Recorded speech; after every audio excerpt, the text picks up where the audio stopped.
Hello friends, Tuesday morning. இன்றைக்கி morning பிரேக்ஃபாஸ்ட்டுக்கு பார்த்திங்கன்னா இட்லியும் கத்திரிக்காய் பஜ்ஜியும் தான் ரெடி பண்ணியிருந்தேன். என்ன நீங்கள் அடிக்கடி கத்திரிக்காய் பஜ்ஜினே சொல்லிகிட்டே இருக்கீங்க, இப்போ பாரு அந்த கத்திரிக்காய் பஜ்ஜி தான், இதை தவிர உங்களுக்கு வேறு எதுவும் செய்ய தெரியாதா அப்படின்னு சொல்லிட்டு கேட்காதீங்க.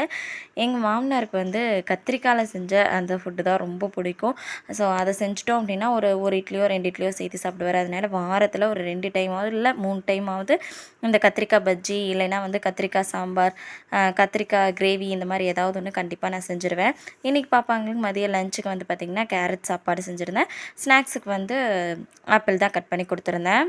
இந்த குட்டீஸுங்களெல்லாம் ஒரு வழியாக கிளப்பி ஸ்கூலுக்கு கூட்டிகிட்டு போகிறதுக்குள்ளே காலையில் வந்து ஒரு 6 மணிலேருந்து 8:30 வரைக்கும் பரபரன்ட்டே இருக்கும், ரெஸ்ட்டே இருக்காது.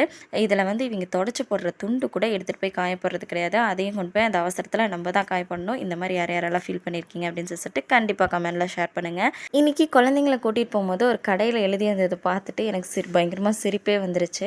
டெய்லியும் அதே வழியில் தான் போகிறேன், ஆனால் இது நான் வரைக்கும் அதை கவனிச்சுக்கிட்டது கிடையாது. ஆனால் இன்றைக்கி தான் அதை பார்த்தேன்.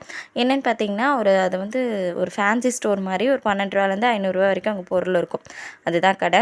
அதில் வந்து என்ன மென்ஷன் பண்ணியிருந்தாங்க அப்படின்னு பார்த்தீங்கன்னா போர்ட்லேயே எழுதியிருக்காங்க, இங்கே வந்து பல்பும் கல்லாப்பெட்டியை தவிர 12 ரூபாயிலேருந்து 500 ரூபா வரைக்கும் அப்படின்னு சொல்லி போட்டுருந்துச்சு. அதை பார்த்தது எனக்கு சிரிப்பு வந்துருச்சு. நீங்கள் எப்படி ஃபீல் பண்ணுறீங்கன்னு கமெண்ட்டில் ஷேர் பண்ணுங்கள். தேங்க்ஸ் ஃபார் வாட்சிங்.